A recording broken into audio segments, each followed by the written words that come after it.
Normalmente o paciente sai andando depois da intervenção. Mas os ataques violentos não tinham ainda terminado. Uma semana depois, em 22 de setembro daquele ano, ao chegar em casa, Rocha Lima encontrou a sua querida Astéria com a face, a perna e o braço direito paralisados. Fora vítima de um derrame, e nunca mais se recuperaria. Ela estava começando a almoçar, e quando foi levar o garfo à boca, não conseguiu, relembra a sobrinha Marilene. Até a sua desencarnação, em janeiro de 1982, continuaria participando dos trabalhos da obra ao lado do marido.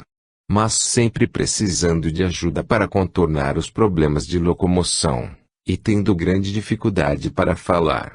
Foi a época em que, para cuidar melhor dela, Rocha Lima transferiu o seu escritório do andar térreo da casa, onde estudava e escrevia parte de seus livros, para o quarto do casal, que ficava no segundo piso. Antigo S. Parece coisa sobrenatural da Idade Média, bobagens de contos fantasmagóricos sobre feiticeiras para amedrontar criancinhas. Mas, infelizmente, o mal-olhado, o trabalho de magia negra existem, podendo até causar a morte de uma pessoa. Do ponto de vista científico, pelo menos da boa ciência, aquela que se renova, que indaga, questionando o porquê de fenômenos existentes. Podemos tratar esse tema como sendo produto de cargas de energias negativas lançadas contra alguém. Desde que começaram as atividades espirituais do grupo comandado por Rocha Lima, entidades de luz falavam da necessidade de os médiums estarem atentos e preparados para se livrar de campos de forças negativas, produzidos por seres encarnados e desencarnados interessados na destruição da obra.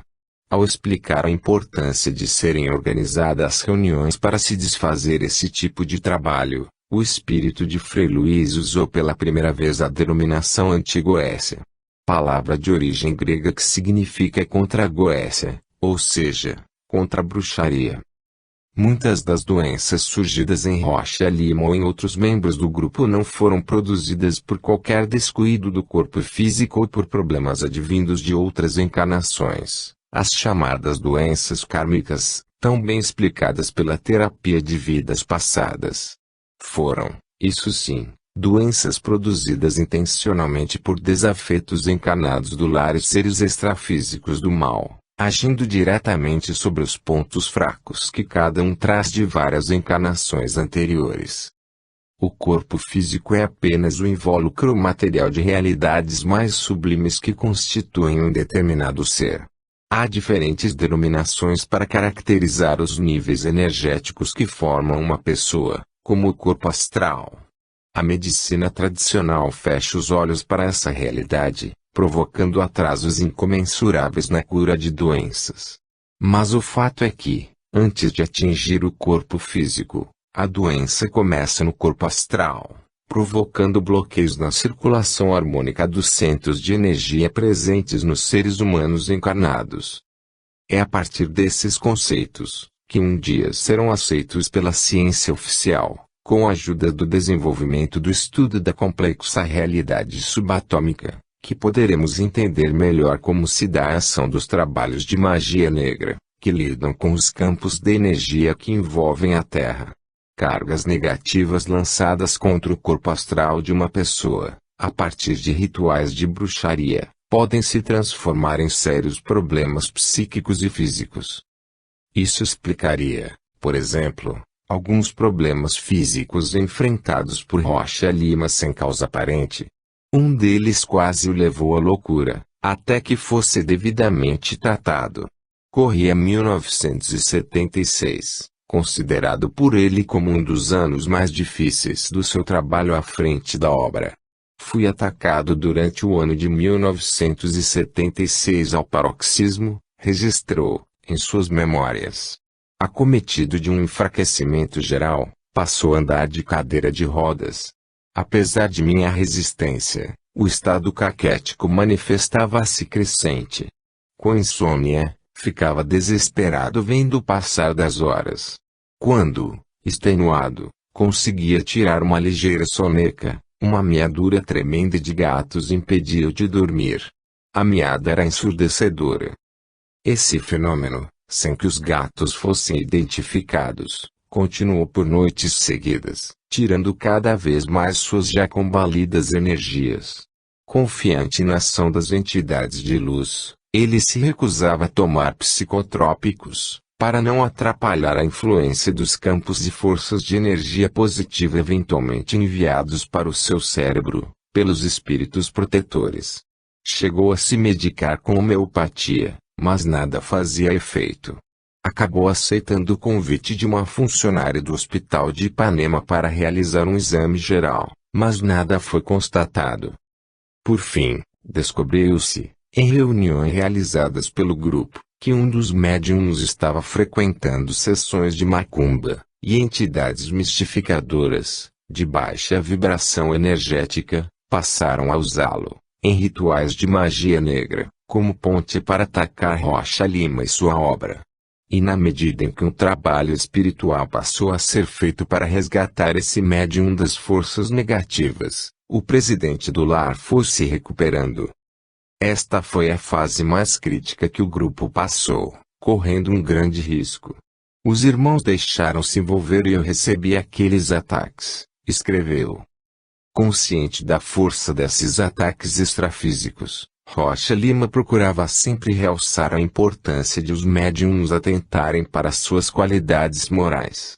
Isto porque a qualidade dos pensamentos é ponte para o contato com seres extrafísicos afins.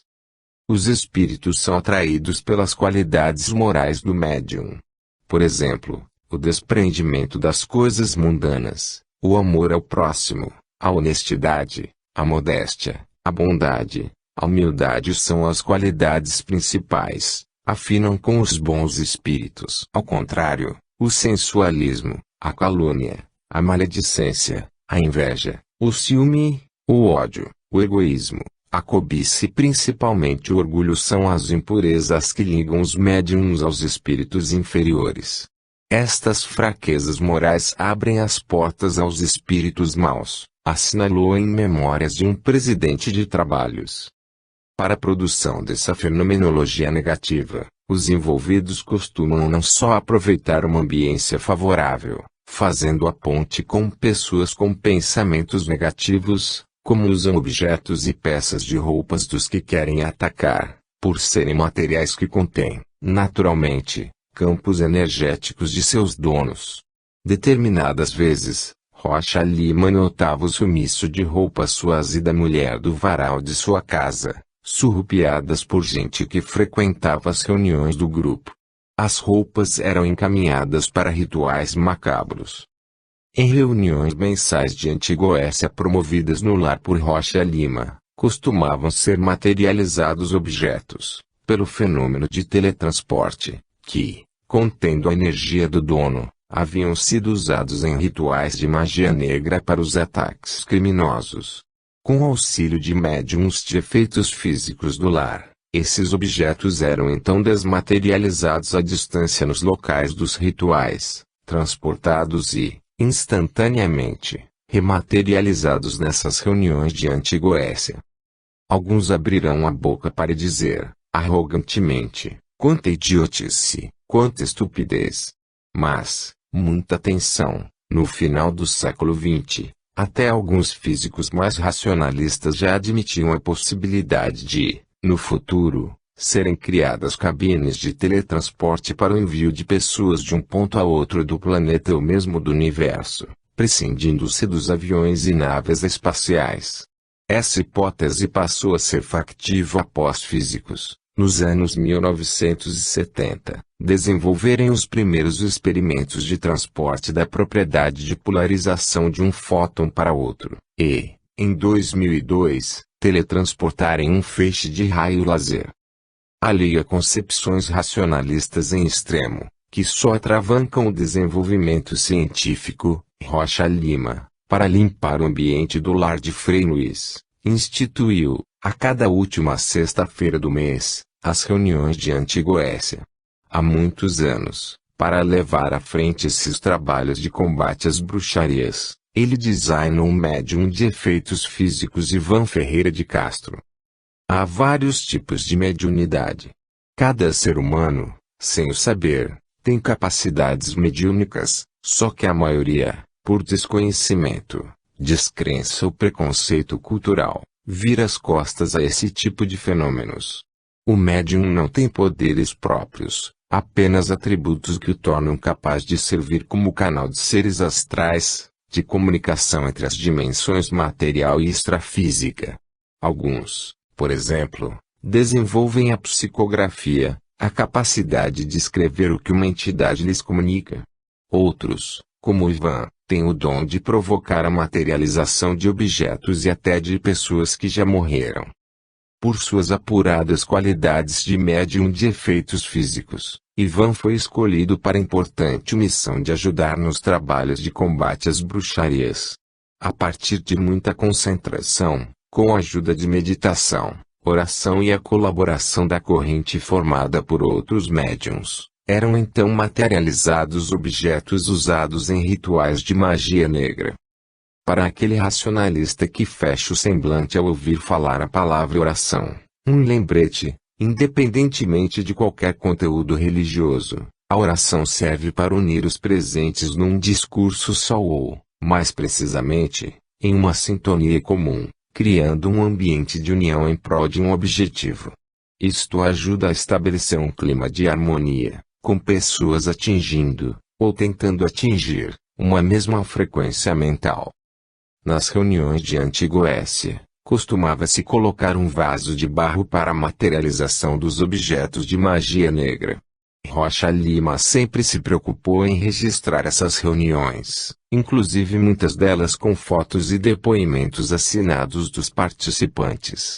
Numa dessas, por exemplo, em 31 de julho de 1969, ao se encerrarem os trabalhos, os participantes encontraram uma série de objetos materializados dentro do vaso, como um bonequinho pesado, com as palavras inscritas Morte, Luz e Astéria, 3 charutos, um dente de alho esmagado e um pedaço de carvão. Os objetos foram queimados. Inúmeros ataques foram produzidos contra a obra através de trabalhos realizados em terreiros de baixa espiritualidade ou no próprio terreno do lar de Frei Luís. Ainda em 1949, no início dos trabalhos do grupo, por pouco Rocha Lima não morreu, fica cego em uma explosão no laboratório da fábrica onde trabalhava. Na véspera do acidente, ele havia sido atacado por uma entidade trevosa, durante os trabalhos mediúnicos de desobsessão de uma professora amiga de sua cunhada Helena de Freitas. Por meio de sacrifício de animais e derramamento de sangue em um trabalho de quimbanda, assinalou ele em forças do espírito, a mulher estava entregue às entidades animalizadas. Ao atender no grupo obsidiada, em uma de suas crises, a entidade incorporou no médium e ameaçou: ela me pertence. Amanhã eu te vou meter no fogo. Ficarás queimado e tudo isto aqui terminará. Rocha Lima recorda que, como já havia sido alvo de outras entidades do mal, em princípio não deu importância à ameaça. Mas, ainda de madrugada, antes de ir para o trabalho, ouviria em sua mente a voz do pai Cané, já desencarnado: Luiz, tenha muito cuidado, hoje. Ele se precaveu, mas um auxiliar de laboratório acabou acumulando, em uma pequena área, certamente induzido pelas entidades trevosas, vidros de vários solventes inflamáveis e diversos litros de éter. Mais tarde, quando Rocha Lima fazia uma análise química rotineira com um fogareiro blindado, tomando as precauções de segurança necessárias, houve inexplicavelmente uma grande explosão, que provocou quebra e estilhaços de vidros. Quando consegui abrir um dos olhos, com dificuldade, notei que 2 bolas de fogo de cerca de 1 metro de diâmetro se dirigiam para a banqueta debaixo da qual estavam acumulados os vidros de inflamáveis que meu auxiliar arrumara. Diante do sinistro, pensei imediatamente em Deus. Agarrei extintor, com uma tranquilidade que já não me pertencia, dada sua extraordinária presença, e conseguia estancar o rolo ígneo que avançava para os inflamáveis, evitando de start um incêndio de proporções nefastas, porque a frente do laboratório era de madeira e, ao lado, estava o arquivo da fábrica. A partir dali, não pude mais abrir os olhos. Tateei como cego, mas não cessava de orar. Socorrido por um operário, acabaria levado para um hospital, onde receberia curativos de emergência no rosto queimado. Ele foi se tratando, espiritualmente e materialmente, e superou tudo. Ficou com um pouco de manchas da queimadura, mas, graças a Deus, saiu tudo bem, recorda Marilene. Com o passar dos anos, essas marcas desapareceriam, deixando alguns colaboradores impressionados com a juventude e a textura veludada da pele do seu rosto. No entanto, outros ataques viriam. Em novembro de 1972, por exemplo, Rocha Lima passou a sentir dores lancinantes na perna direita, principalmente na região do tornozelo. Em uma reunião de Antigoécia, ficou livre das dores. Na véspera do encontro, o médium de efeitos físicos Gilberto Arruda incorporara o espírito do médico alemão Frederick. Após retirar sangue contaminado da perna do presidente do lar, sugado através de poros de sua pele, o médico do espaço informou que irmãos invejosos haviam feito um trabalho de feitiçaria contra ele, em um terreiro da Bahia, usando uma pequena perna de cera onde cravaram alfinetes que, por sorte, ainda não estavam enferrujados. Na manhã seguinte, durante a Antigoécia, ouviram-se ruídos dentro da chamada cabine de materializações. Pancadas fortíssimas, gargalhadas debochadas, um bater de tambores no ritmo de terreiros de quimbanda. Quando os tambores se acalmaram, uma entidade pronunciou palavras em língua nagô. Com a ajuda de preces, foi formada uma forte corrente, para desfazer a feitiçaria. Os presentes passaram a entoar a canção a Frei Luís. A entidade finalmente se acalmou, sendo levada para tratamento espiritual em uma dimensão extrafísica. De repente, surge materializado o espírito de Frederick, indo até onde estava deitado Rocha Lima, para entregar-lhe a perna de cera que havia sido transportada da Bahia, cheia de alfinetes presos e com o nome do presidente do lar inscrito. Em seguida, o médico do espaço materializado produziu um forte facho de luz, de um aparelho curativo que trazia na mão, que variou entre roxo, azul e vermelho, na perna e coxa do paciente. Conforme a instrução do astral, o objeto foi depois amassado e jogado no mar. As dores sumiram. Abstinência sexual. Como demonstram as inúmeras experiências relatadas por Rocha Lima e por integrantes da obra, forças negativas que cercam o campo gravitacional da Terra sempre atuaram pesadamente contra os trabalhos ali realizados. Na medida em que se conscientizou de que seria o mais visado, como líder encarnado do lar de Frei Luís, Rocha Lima tomou uma decisão radical, de comum acordo com a mulher, Astéria. Para conseguirem sobreviver à tempestade e dar curso ao objetivo maior de ajudar crianças carentes, deixariam de praticar sexo. Estudiosos de fenômenos de dimensões extrafísicas sabem que não foi qualquer preconceito moral que levou os dois a tomar tal atitude. Pelo contrário, Rocha Lima sempre considerou o sexo, praticado com amor, como um dos atos mais sublimes da humanidade. A decisão foi tomada para que, sem o descarrego energético provocado pelo ato sexual, os dois pudessem concentrar energias para enfrentar os duros embates que se avizinhavam. Poucos do seu círculo de amigos souberam dessa decisão.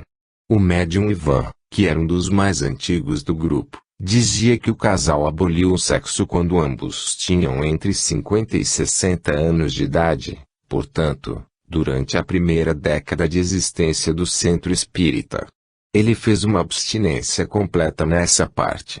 Consciente, discutida com a esposa, confirma o médium Gilberto, uma das pessoas mais próximas do presidente do lar. Não há dúvida, até para o incrédulo nas questões espirituais, de que o sexo pode ser motor de desarmonia entre as pessoas. O ciúme, um dos lados perversos dessa questão, é capaz de provocar brigas ferozes e até morte. Só por aí, já é possível entender o que a prática sexual pode significar de prejuízo para o bom andamento de uma reunião espiritual equilibrada.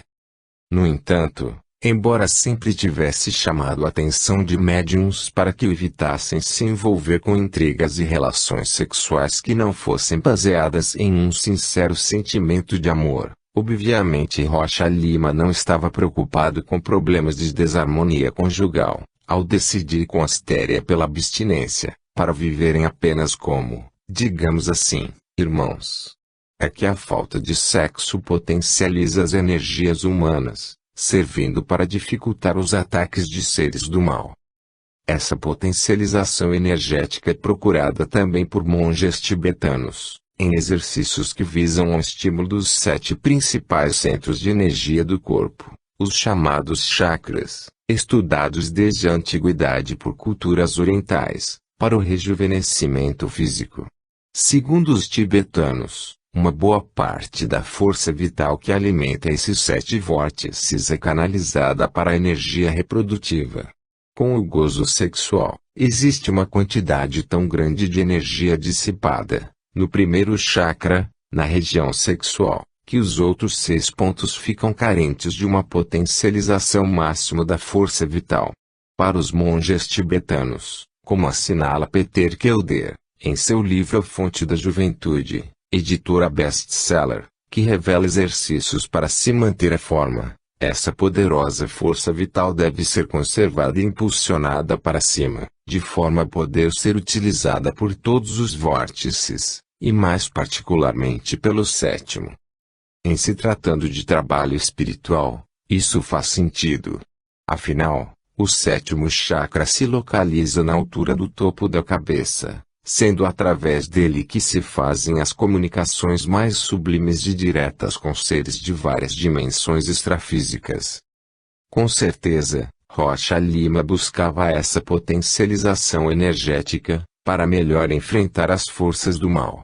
Gazola, a quem Rocha Lima revelou ter optado pela abstinência em sua plenitude sexual, avalia que ele tomou essa posição radical porque, no início dos trabalhos espirituais do grupo, ele carregava o piano praticamente sozinho, devido ao reduzido número de pessoas que o acompanhavam.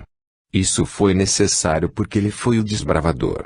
Ele esteve muito sozinho no início, tinha muito pouca gente na obra. Gazola nunca soube, por Rocha Lima, o porquê dessa decisão, mas tem a impressão de que era mais uma forma de purificação, para que ele pudesse ter o discernimento e a capacidade de enfrentar todas aquelas forças que atuaram para que a obra não se desenvolvesse. Para ele, isso não significa que Rocha Lima achasse que sexo é um ato impuro. Não tem nada de impuro. Mas só que, para penetrar em determinados mundos, você não pode estar com essa vibração material. Porque é um ato material, você pode não ter o uso da razão. Ele queria ter a plenitude da sua energia. Então, ele abriu mão de um ato material para ter um gozo muito mais importante, que é a plenitude do espírito. Ele não fez com sacrifício, contra a vontade. Aquilo se desenvolveu naturalmente.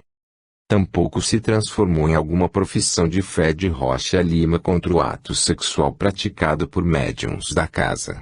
Ele não fumava, não bebia, não comia carne vermelha nem de frango. Mas, com exceção das vésperas das reuniões espirituais, em que se devem evitar o fumo, o álcool e as carnes, com suas toxinas e sangue, o presidente do lar jamais tentou fazer com que as pessoas à sua volta seguissem suas regras do dia a dia. Gazola lembra quando ia comer em sua casa. Rocha Lima, que adorava frutos do mar, tinha sempre uma garrafa de vinho à disposição dos amigos. Você não pode, por exemplo, deixar de comer carne enquanto isso não for um ato espontâneo, afirma o médium e médico Gazola. Quando ele botava aquela garrafa de vinho ali, aquilo para mim era um símbolo.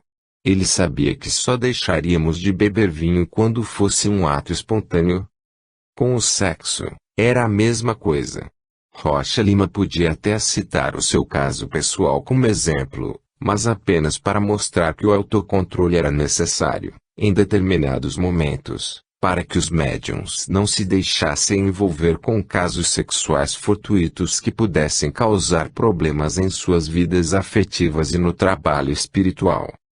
Uma vez, já com seus 80 anos, ao aconselhar um médium casado que, volta e meia, se metia com amantes eventuais, sendo então atacado por forças trevosas, Rocha Lima ponderou: meu filho, eu compreendo a sua parte, cada um é um.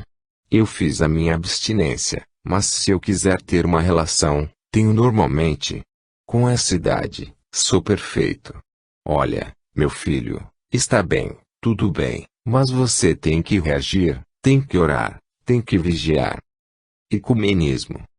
A rigidez disciplinar, a centralização dos trabalhos do lar de Frei Luís e decisões como a de deixar de fazer sexo podem sugerir um homem conservador, radical. Mas não parece ser esse o caso. Luís da Rocha Lima deu mostras de ser uma pessoa aberta a várias questões.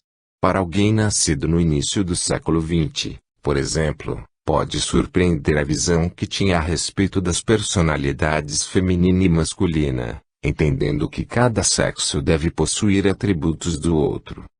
Uma personalidade bem equilibrada é uma mistura do masculino e do feminino, disse em uma palestra em setembro de 1985. Um homem deve ser 80% masculino e 20% feminino, uma mulher, 80% feminina e 20% masculina. A extroversão e introversão extrema são igualmente desequilíbrios. Existe um equilíbrio agradável entre os dois que constitui um excelente estado de harmonia. Em uma passagem de Medicina dos Espíritos, Rocha Lima critica o médico francês Maurice de Fleury, que na introdução de um livro criticou as mulheres, afirmando que elas, com raras exceções, jamais tiveram parte nos progressos do espírito humano, pois nem sempre possuem o desejo humilde de melhorar, julgando-se perfeitas e limitando-se ao uso de meios de sedução. O presidente do lar rebateu: é de lamentar a irreverência com que este escritor e médico materialista tratou nossas irmãs. Também no campo espiritual, em que passou a se sentir em casa depois de seus 46 anos, Rocha Lima mostrou ser uma pessoa aberta, não discriminatória. Ele nunca, por exemplo, discriminou a medicina oficial.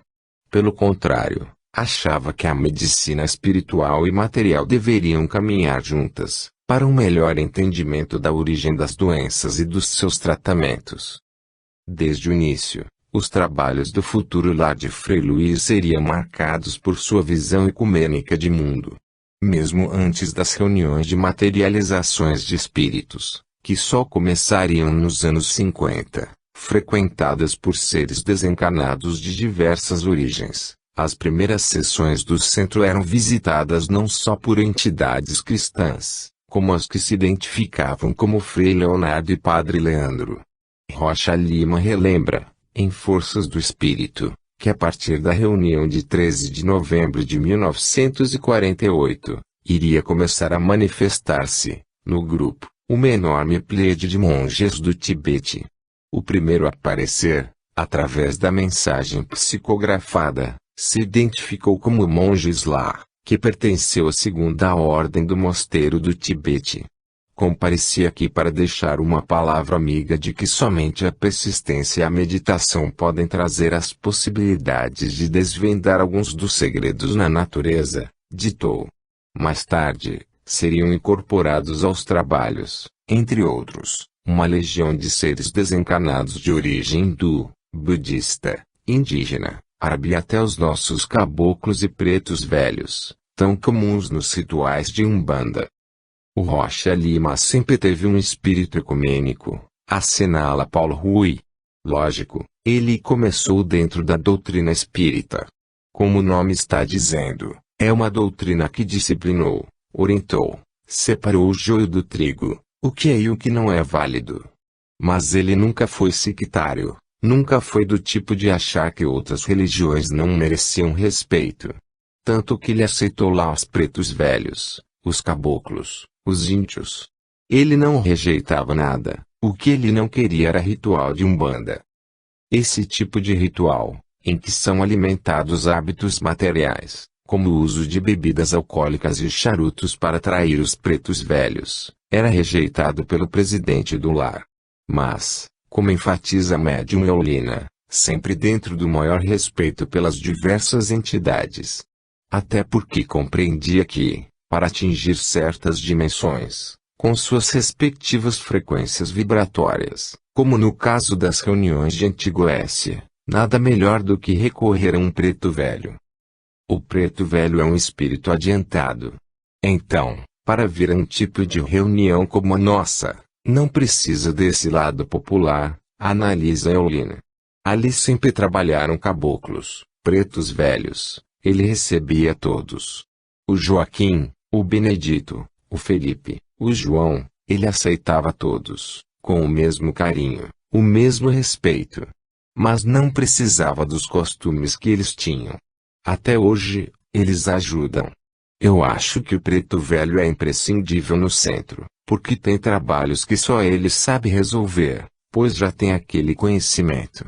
Num trabalho de desobsessão, de Antigoécia, precisa ter um preto velho, um caboclo, porque existem lugares que só eles sabem onde vão penetrar.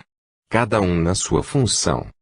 Essa frequência eclética assinala uma importante interação de várias dimensões extrafísicas estimulada no lar de Frei Luís. Não só pelas mensagens de pessoas desencarnadas, incorporadas em médiums ou materializadas, mas também a partir de experimentos como os de terapia de vidas passadas e de projeções astrais, em que, ao meditar ou dormir, somos capazes de voar com o nosso corpo astral. Visitando diferentes realidades ficamos sabendo que, com a morte do nosso corpo físico, nos encaminhamos para determinado plano astral afinado com a nossa realidade vibratória, com os nossos registros kármicos. Para os incrédulos, o exercício de projeção astral é uma boa oportunidade para se checar como se pode viajar extrafisicamente por outras dimensões. Feito com boa orientação e disciplina, é um exercício com resultados de fácil comprovação. Basta, por exemplo, visitar astralmente a casa de um parente ou amigo e, posteriormente, perguntar o que ele estava fazendo naquele determinado momento. Com os dados checados, veremos então o quanto é possível a caminhada por outras realidades espaciais. Nessas diversas dimensões, existem o que os espíritas costumam chamar de colônias espirituais, onde passamos a conviver astralmente, pelo menos até uma próxima encarnação ou mesmo uma ascensão para outra realidade extrafísica, mais compatível com o nosso novo desenvolvimento espiritual, com seres com os quais temos afinidades energéticas, morais, de conhecimento acumulado. Assim, se estamos em um momento de desenvolvimento cultural em que ensinamentos católicos, espíritas, budistas ou até materialistas são importantes para nós, para a nossa compreensão momentânea, limitada que seja, passaremos a conviver astralmente com desencarnados afins. E quando os seres desencarnados de várias culturas começam a trabalhar juntos em prol de um desenvolvimento mais harmonioso da nossa realidade material na Terra, é sinal de que algo importante foi colocado em marcha, em busca de um equilíbrio energético universal, que, na falta de outra definição, classificamos de amor universal. Estudioso de várias culturas, muitos dos textos lendo em francês, Rocha Lima dedicava uma atenção especial a práticas religiosas do Oriente, principalmente ao hinduísmo e ao budismo. Ele costumava dizer que os grandes livros de sabedoria da história eram os Evangelhos e a Bhagavad Gita. Base milenar de grandes pensamentos religiosos do planeta, ao resgatar a essência das escrituras védicas, a Gita traz ensinamentos que sempre foram caros ao presidente do lar de Frei Luís, como de que a felicidade está dentro de nós. Ou seja, nós, pelo nosso livre-arbítrio, A partir das decisões que tomamos aqui, construímos o nosso progresso espiritual. Trazes em ti próprio um amigo sublime que não conheces, pois Deus reside no interior de todo o homem, porém poucos sabem achá-lo. Aquele que faz o sacrifício de seus desejos e de suas obras ao ser de que precedem os princípios de todas as coisas obtém por tal sacrifício a perfeição, porque quem acha em si mesmo sua felicidade, sua alegria, e também sua luz, é um com Deus. Ora, fica sabendo, a alma que encontrou Deus está livre do renascimento e da morte, da velhice e da dor, e bebe a água da imortalidade. Sustenta Bhagavad Gita. Ao falar da lei do amor, em Frei Luís, o operário do Brasil, Rocha Lima assinalou o que esse sentimento universal significava não só para os cristãos, mas também para os hindus e budistas. Paulo apóstolo disse, a lei perfeita é o amor, porque o amor não faz mal a ninguém. Este é o sadhana dos hindus, o sentido da vida que o grande Rabindranath Tagore viveu e nos ensinou, que é o diadema luminoso de Frei Luís, da sua sabedoria, de grande alma. Mahatma escreveu, continuando, Buda chama Brahman Vihara, alegria de viver em Brahman. Aquele que quiser alcançar este estado, de acordo com o Buda, não deve enganar, não deve manter nenhum ódio contra nada nem desejar nunca injuriar debaixo da paixão da ira. Deverá cultivar um amor sem limites a todas as criaturas, assim como uma mãe tem pelo seu único filho, a quem ampara com sua própria vida.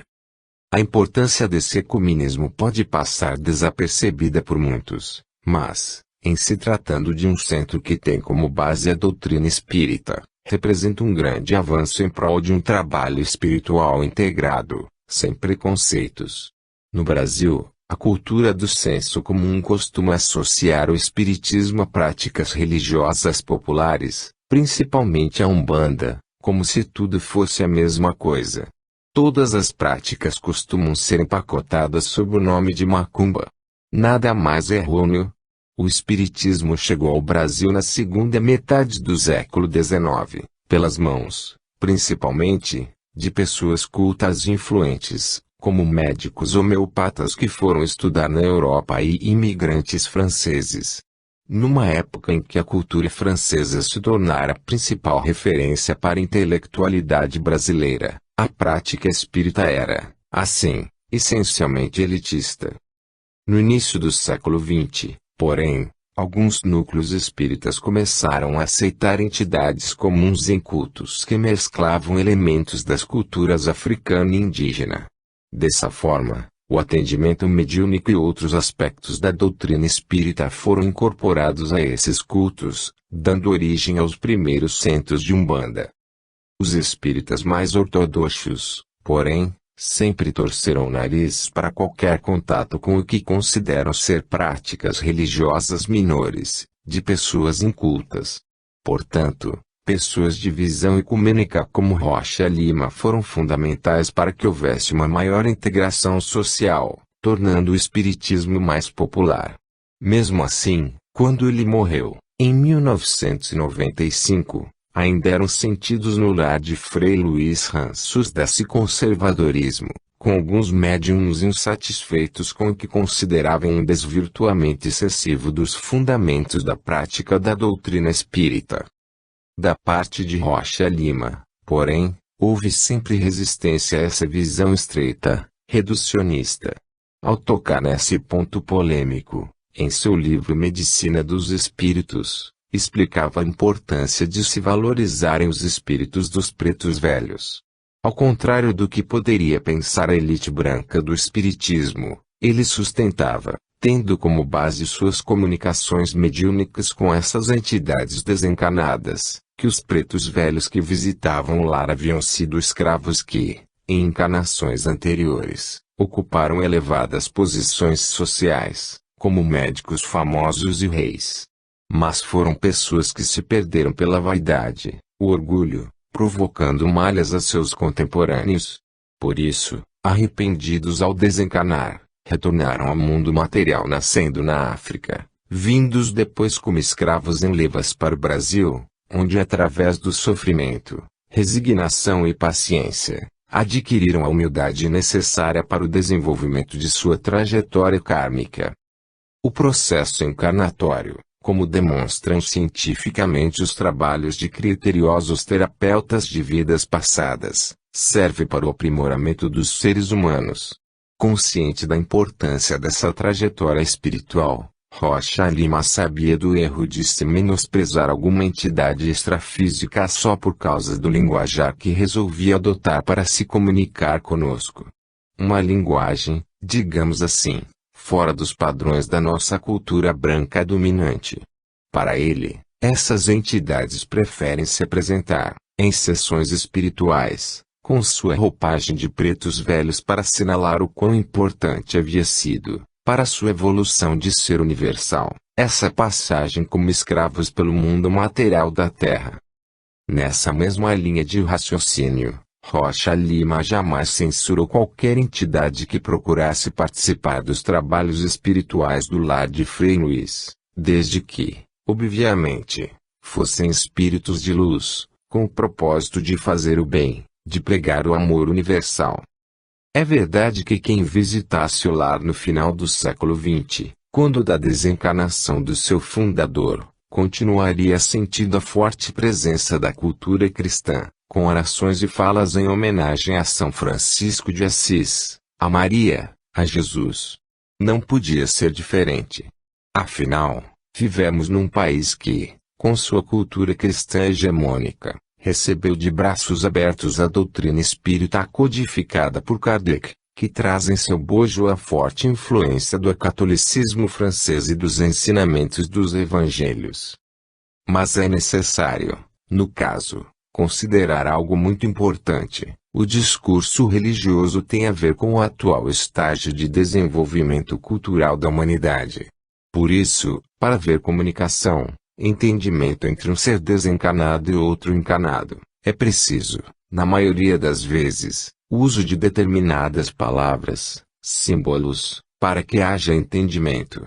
Portanto, esse linguajar religioso serve para dar unidade, para criar uma corrente de equilíbrio. No entanto, apesar dessa forte influência cristã nos trabalhos do lar, quem fosse ali ouviria também ensinamentos de outras culturas religiosas, que estão de acordo com o amor universal, e encontraria retratos e livros sobre personalidades como o líder indiano da resistência pacífica Mahatma Gandhi e Yogi Paramahansa Yogananda, que na primeira metade do século XX ajudou a divulgar o hinduísmo no Zawa.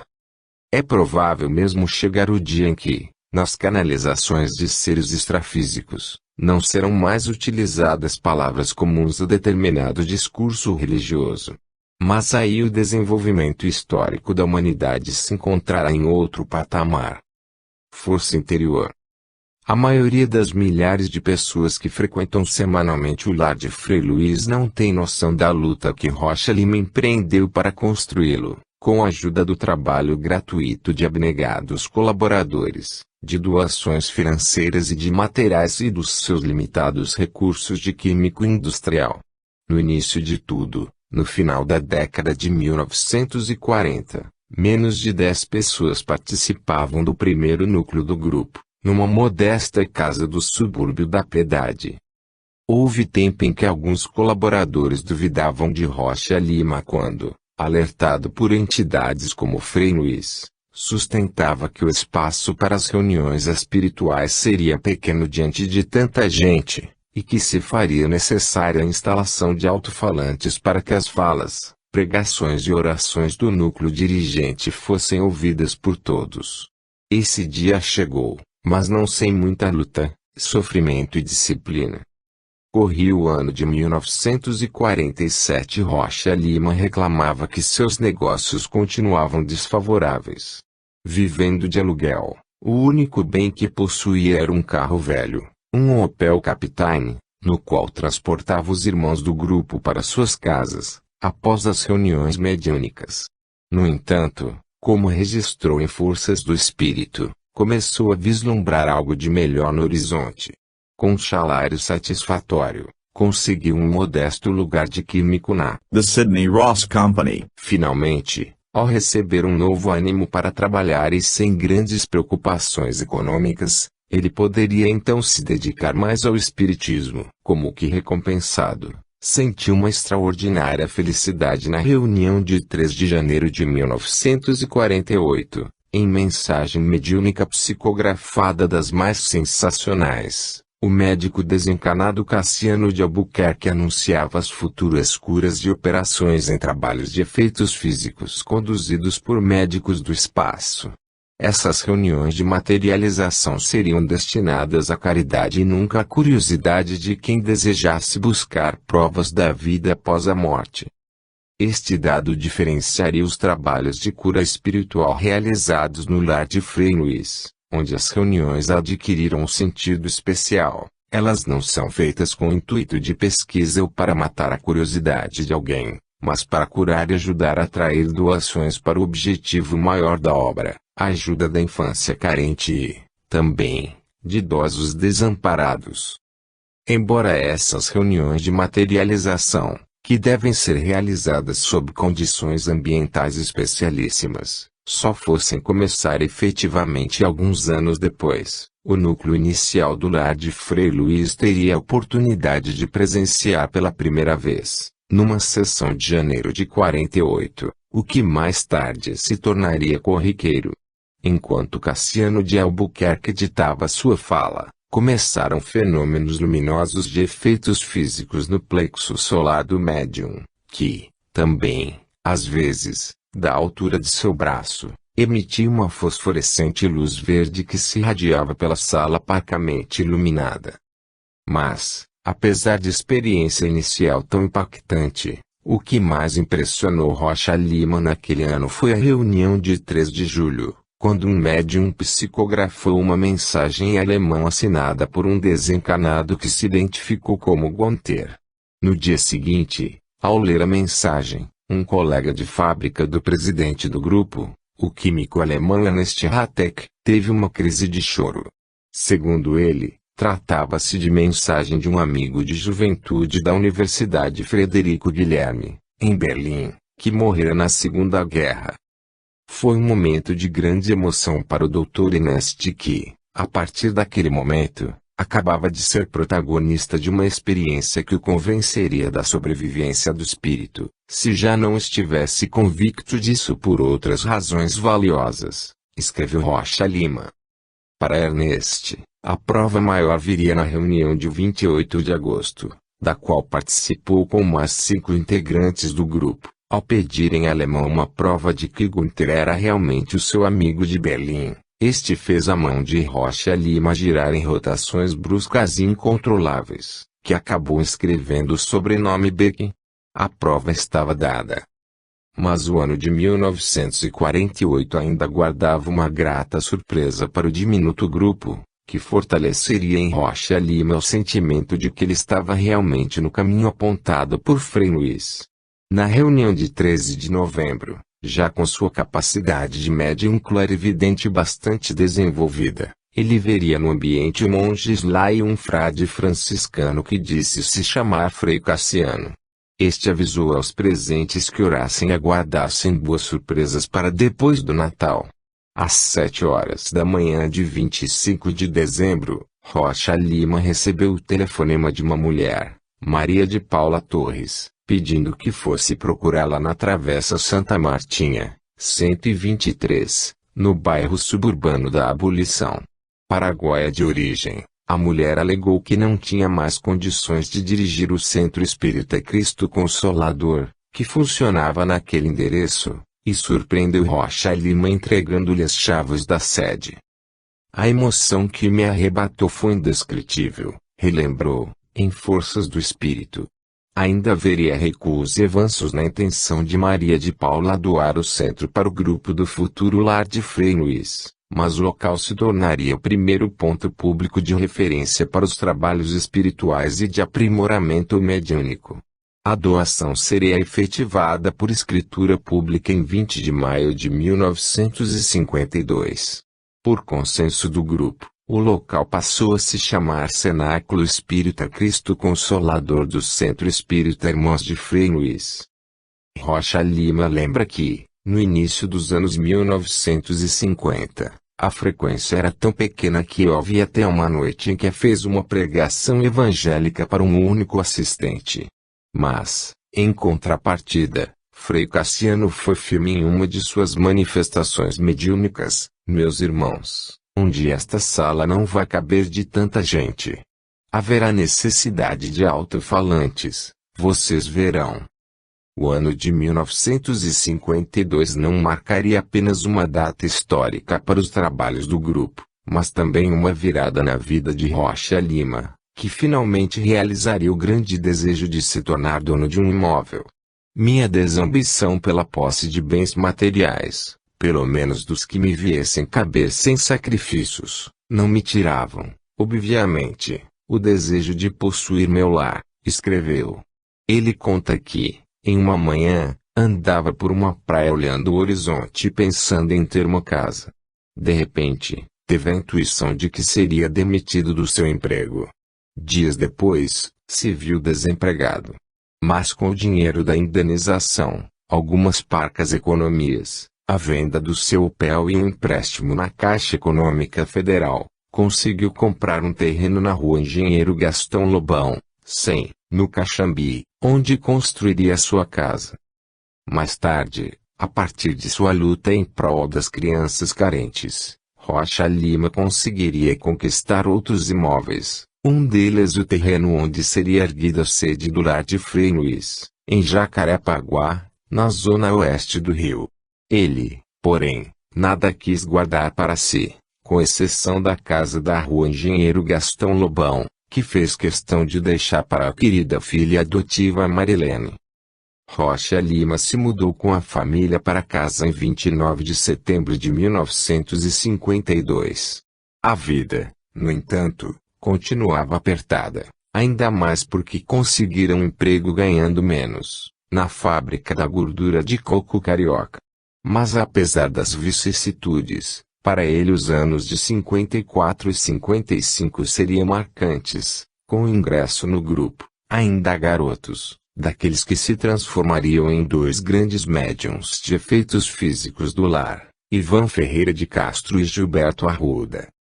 A esses irmãos, como, de resto, a todos os médiuns do grupo, além de procurar dar o exemplo de minha humildade e perseverança, dava orientação que julgava compatível com o exercício da mediunidade, leitura do Evangelho e das obras espiríticas sadias, Allan Kardec, Leon Diniz, André Luiz, Emmanuel, Ramatiz, Gabriel Delany, Ernesto Bozano, Carlos Embaçaí, Francisco Cândido Xavier e outros, preces constantes, conduta moral, vigilância, afabilidade para com o outrem, obstinação no bem, renúncia às coisas vãs e sem reflexo na espiritualidade. Sempre cuidei de prepará-los, não somente para o aprimoramento de suas faculdades mediúnicas, mas para que, na oportunidade, pudessem desempenhar o mister de mentores de outros tantos grupos, quando fossem a isso chamados. Sobretudo, que nunca alimentassem a presunção de autossuficiência em matéria de mediunidade e afastassem deles a vaidade e o gosto do personalismo, pois acentuava-lhes sempre que tudo no mundo e todos no universo se interdependem por efeito de leis supremas indefinidas estabelecidas numa ontogênese de dimensão cósmica e de origem divina, assinalou. Os dois lembram com emoção dessa época. Mineiro, Ivan era um rapaz brigão, de 18 anos, que gostava de andar armado. Funcionário de um laboratório de prótese dentária, foi apresentado por um primo a Rocha Lima. Ele pegou minha mão, olhou e disse: "Você já devia estar trabalhando, você é um médium que tem que trabalhar em efeitos físicos, e você já devia estar. Então começa já." Ele sempre me chamou de meu filho. Eu e o Gilberto éramos filhos dele. Ele foi meu pai espiritual. Todo e qualquer problema que eu tivesse, ele estava junto comigo, recorda Ivan. Mecânico de carros, Gilberto também não poupa palavras de carinho para Rocha Lima. Por volta dos 6 anos de idade, ele não conseguia dormir. Ouvia vozes, via vultos. A mãe, Maura Ribeiro Arruda, pensando em algum problema psíquico, costumava levar o filho a uma casa de doenças mentais. Parecia que eu estava louco. Não agredia nem nada, mas eram vozes, nem dormia. Fazia exames, nada acusava. Os fenômenos paravam e voltavam. Um dia, o pai, Orlando Gonçalves Arruda, que era dono de uma fábrica de sabão e conhecia o químico Rocha Lima, conversou com ele sobre os problemas do filho. Olha, Orlando, o problema do Gilberto é todo mediúnico. Eu queria que você levasse ele lá em casa pra gente ver como é que fica isso, porque isso não vai ficar assim não. Ele não tem nada de maluco, aconselhou. O garoto começaria então a mudar de vida. Me lembro como se fosse hoje. Ele fez uma prece, com um retrato grande que tinha do Frei Luiz, e eu aí apaguei e dormi quase 3 dias direto, afirma, lembrando que passou a procurar o socorro necessário, nem que fosse pelo telefone, sempre que voltava a ser atacado por seres extrafísicos. Aí ele me mandava botar o telefone na testa e fazia a retirada da entidade via telefone. Bota o telefone na sua cabeça, faça a prece que você vai ver. Aí eu sentia um tranco, uma coisa, e minha mente ficava aliviada daquilo tudo. Muito menino para entender direito esses fenômenos e a importância de se preparar espiritualmente, para não se ver envolvido pelo fogo cruzado de entidades desencarnadas do mal. Gilberto só passaria a frequentar as reuniões do grupo com 15 anos, vindo a se tornar um médium mais preparado 10 anos depois, em meados da década de 1960. Ele não tem dúvidas, sem o auxílio de Rocha Lima, sua vida seria outra. Se não fosse a mão dele, eu estaria no hospício. Os exemplos de Gilberto e Ivan, que tiveram a sorte de encontrar um Rocha Lima pela frente, mostram como muitas pessoas, tidas como desequilibradas ou até loucas, podem na verdade estar sendo vítimas de interferência mental de seres desencarnados. Psiquiatra renomado, médico do gabinete de ministros da Fazenda ao longo dos anos 1940 e 1951, um dos maiores amigos de Rocha Lima, sendo um dos poucos que o tratavam por você. Lauro Neiva sustentava tese sobre a presença dos espíritos em muitos casos de obsessão e em quase todos os de suicídio. Autor de vários livros, como O Psiquiatra e o Invisível e os Mortos Ensinam aos Vivos, presença constante em congressos nacionais e internacionais de psiquiatria, Lauro defendia o espiritismo como um auxiliar poderoso na luta contra a loucura e o crime. Para esses casos, recomendava a terapêutica espiritual como o remédio melhor e mais eficaz. Segundo ele, em muitos incidentes de obsessão, o tratamento deveria ser acompanhado dessa higiene mental, após ser realizada a limpeza orgânica, através da medicação alopática ou homeopática. Mas se, por um lado, Gilberto e Ivan foram ajudados por Rocha Lima, o engajamento dos dois nos trabalhos mediúnicos representaria àquela altura uma injeção de ânimo fundamental para a continuidade da luta do presidente do lar, triste com a recente desencarnação de 2 amigos e médiuns do grupo, Ernest Ratek e Honório Maciel. Os médiuns Ivan e Gilberto acabaram como símbolos de um período que traria novos lampejos de esperança no serviço da caridade e mais fé no poder de Deus, na medida em que novas pessoas encarnadas e desencarnadas passaram a frequentar o grupo. Além disso, no segundo semestre de 1955, o núcleo do futuro lar de Frei Luiz finalmente ingressaria em sua fase de fenomenologia de efeitos físicos. Na reunião de 17 de setembro, Frei Leonardo anunciaria o início das reuniões de materialização, aos sábados. A partir daí, Rocha Lima manteria as reuniões públicas semanais no centro da Travessa São Martinho para os ensinamentos doutrinários e as sessões de incorporação mediúnica para algumas operações curativas. No escritório de casa e em sua sala de jantar, que formam ambientes contíguos, passaria a realizar, com pequena assistência, as reuniões de cura com a materialização de médicos e de outros seres desencarnados, que trabalham com a medicina de esferas espaciais.